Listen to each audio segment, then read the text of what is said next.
السلام علیکم۔ آج جمعرات ہے، جون کی 6 تاریخ۔ پاکستان میں اس وقت شام کے 7، بھارت میں 7:30 اور یہاں ہمارے اسٹوڈیوز کی گھڑیوں میں صبح کے 10 بج رہے ہیں۔ وائس آف امریکہ واشنگٹن کی اردو سروس سے میں ہوں خالد حمید، خبروں کے ایک بلیٹن کے ساتھ۔ آغاز کرتے ہیں غزہ کی تازہ ترین صورتحال سے۔ اسرائیل نے جمعرات کو وسطی غزہ میں پناہ کے لیے استعمال ہونے والے ایک اسکول پر حملہ کیا، جس کے نتیجے میں مقامی حکام کے مطابق 5 بچوں سمیت کم از کم 37 افراد جاں بحق ہو گئے۔ تاہم اسرائیلی فوج کا دعویٰ ہے کہ اسکول کو حماس کے کمپاؤنڈ کے طور پر استعمال کیا جا رہا تھا۔ اسرائیلی فوج نے جس اسکول کو نشانہ بنایا وہ اقوام متحدہ کے فلسطینی پناہ گزینوں کے ادارے UNRW کے زیر انتظام چل رہا تھا اور غزہ جنگ کے متاثرین وہاں پناہ لیے ہوئے تھے۔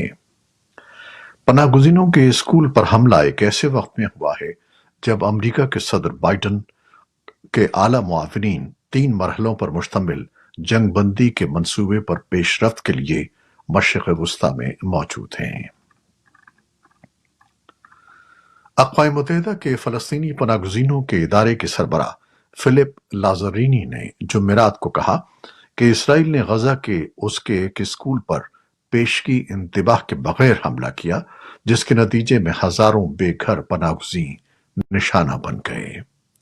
اسرائیلی وزیر اعظم کا کہنا ہے کہ حماس کی فوجی اور حکومتی صلاحیتوں کی تباہی کے بغیر کوئی مستقل جنگ بندی نہیں ہوگی۔ مصر کو غزہ میں ممکنہ جنگ بندی اور اسرائیل کے ساتھ یرغمالی قیدیوں کے تبادلے پر حماس کی طرف سے حوصلہ افزا اشارے ملے ہیں۔ حکومت سے منسلک القاہرہ نیوز نے ایک اعلیٰ سطحی ذریعے کے حوالے سے یہ بات بتائی ہے۔ غزہ کی پٹی میں اسرائیل اور حماس کی جنگ کو ختم کرنے کے مقصد سے قاہرہ، دوحہ اور واشنگٹن کے ساتھ کئی مہینوں سے مذاکرات میں مصروف ہے۔ دوسری عالمی جنگ کے آغاز کے بعد مئی 1944 تک نازی جرمنی فرانس پر قابض ہو چکا تھا۔ جرمنی کو فرانس سے پسپا کرنے کے لیے اتحادیوں نے بڑے پیمانے پر فوجی آپریشن کی منصوبہ بندی کی تھی، جس کے تحت شمالی فرانس کے ساحلوں پر فضائی اور بحری راستوں سے فوجی نفری اور جنگی ساز و سامان اتارا جانا تھا۔ اس فوجی آپریشن کو اوور لوڈ کا نام دیا گیا اور اس کے آغاز کے دن کو ڈی ڈے کہا جاتا ہے۔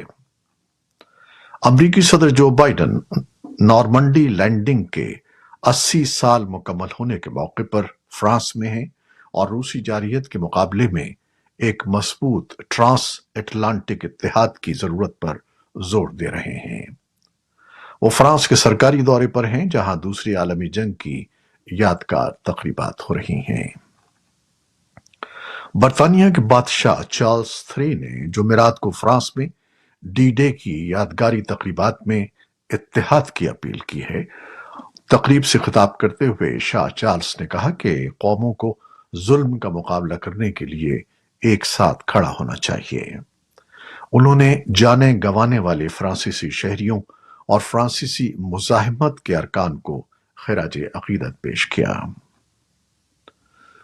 اور اب پاکستان، بھارت، افغانستان اور دنیا بھر سے کچھ اہم خبریں۔ امریکہ کے صدر جو بائیڈن نے بھارت کے وزیر اعظم نریندر مودی کو ان کی انتخابی کامیابی پر مبارکباد دی ہے۔ واشنگٹن کا کہنا ہے کہ وہ ایک آزاد ہند بحر الکاہل خطے کے لیے نئی دہلی کے ساتھ مزید تعاون کے لیے پر امید ہیں۔ Social media platform X پر ایک بیان میں صدر بائیڈن نے کہا کہ ہماری قوموں کے درمیان دوستی اس وقت بڑھ رہی ہے جب ہم لامحدود صلاحیت کے مشترکہ مستقبل کو ان لاک کر رہے ہیں۔ دوسری جانب نریندر مودی کا کہنا ہے کہ انہیں صدر بائیڈن کی جانب سے کال موصول ہوئی ہے۔ نریندر مودی نے ایکس پر ایک بیان میں کہا کہ صدر بائیڈن کو بتا دیا ہے کہ بھارت اور امریکہ کی جامع عالمی شراکت داری آنے والے برسوں میں بہت سے نئے سنگ میل طے کرے گی۔ بھارت کے عام انتخابات میں سامنے آنے والے نتائج پر بعض پاکستانی مبصرین کا کہنا ہے کہ اس سے اسلام آباد کی نئی دہلی سے متعلق پالیسی میں کوئی فرق نہیں آئے گا۔ البتہ متوقع بھارتی وزیر اعظم نریندر مودی دونوں ملکوں کے درمیان نئی شروعات کر سکتے ہیں۔ بعض تجزیہ کاروں کے مطابق پاکستان کے ساتھ تعلقات میں بہتری کے لیے مذاکرات کا آغاز بھارت کو کرنا ہے۔ اگر نریندر مودی اپنا سیاسی ورثہ چھوڑنا چاہتے ہیں تو ہمسایہ ملک کے ساتھ مسائل کو حل کرنے کی طرف جائیں گے۔ بھارت کے عام انتخابات میں اگرچہ بھارتیہ جنتا پارٹی کو تنہا سادہ اکثریت حاصل نہیں ہوئی ہے، لیکن وہ اپنے اتحاد نیشنل ڈیموکریٹک الائنس کے ساتھ حکومت بنانے کی پوزیشن میں ہے۔ بھارت میں ہونے والے حالیہ انتخابات میں بی جے پی کی سب سے چونکا دینے والی شکست ایودھیا میں ہوئی ہے، جہاں رام مندر واقع ہے اور وزیر اعظم نریندر مودی نے رواں سال جنوری میں اس کا افتتاح کیا تھا۔ ایودھیا شہر اتر پردیش کے فیض آباد لوک سبھا حلقے میں واقع ہے۔ وہ کئی اشروں سے بی جے پی کی سیاست کا مرکز رہا ہے۔ بی جے پی صرف ایودھیا میں ہی نہیں بلکہ 100 کلومیٹر کے دائرے میں یعنی فیض آباد ڈویژن کی تمام سیٹوں پر شکست کھا گئی ہے۔ تجزیہ کاروں کا خیال ہے کہ متعدد ایشوز کی وجہ سے بی جے پی کی شکست ہوئی ہے، جن میں سے کچھ مقامی ہیں اور کچھ قومی ہیں۔ بعض تجزیہ کار کہتے ہیں کہ یہ بی جے پی کے مذہب کے نام پر عوام کو تقسیم کرنے کی سیاست کی شکست ہے۔ حکومت نے ایودھیا میں رام مندر کی تعمیر کی وجہ سے بہت سے ترقیاتی کام کیے ہیں، لیکن ترقیاتی کاموں اور سیکیورٹی انتظامات کی وجہ سے مقامی باشندوں کو بہت زیادہ دشواریوں کا سامنا ہے۔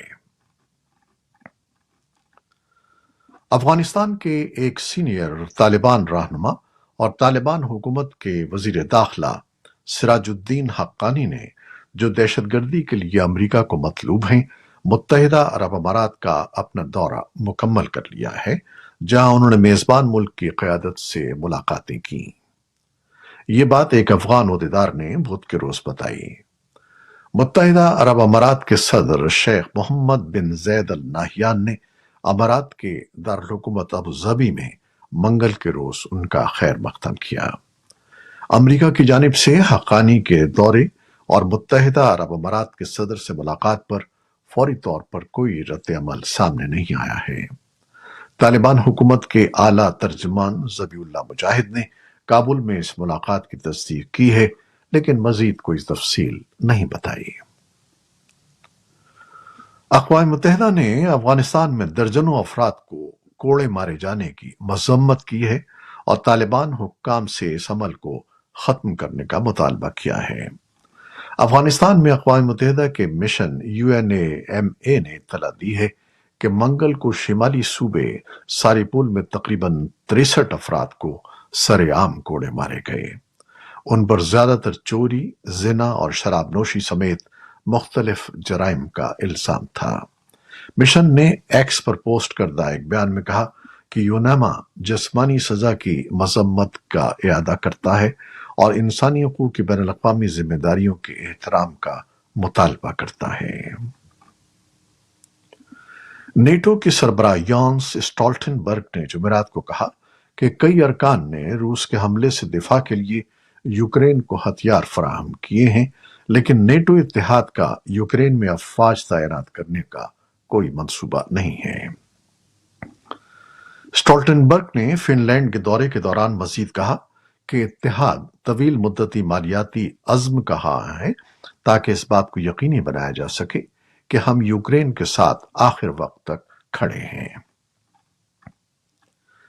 سوڈان میں جمہوریت کے حامی کارکنوں کی کمیٹی نے اطلاع دی ہے کہ نیم فوجی دستوں کے حملے میں ایک گاؤں میں ایک ہی دن میں 100 سے زیادہ ہلاکتیں ہو گئی ہیں۔ اقوام متحدہ نے جمعرات کو بڑے پیمانے پر نقل مکانی اور فاقہ کشی کے بارے میں بھی خبردار کیا ہے۔ مدنی مزاحمتی کمیٹی نے بتایا ہے کہ rapid support forces RSF April سن 2023 سے فوج سے برسر پیکار ہیں اور انہوں نے بدھ کے روز الجزیرہ ریاست کے وسطی گاؤں وادی نورا پر بھاری توپ خانے سے حملہ کیا ہے، جس کے نتیجے میں بڑے پیمانے پر ہلاکتیں ہوئی ہیں۔ اور اب کرکٹ۔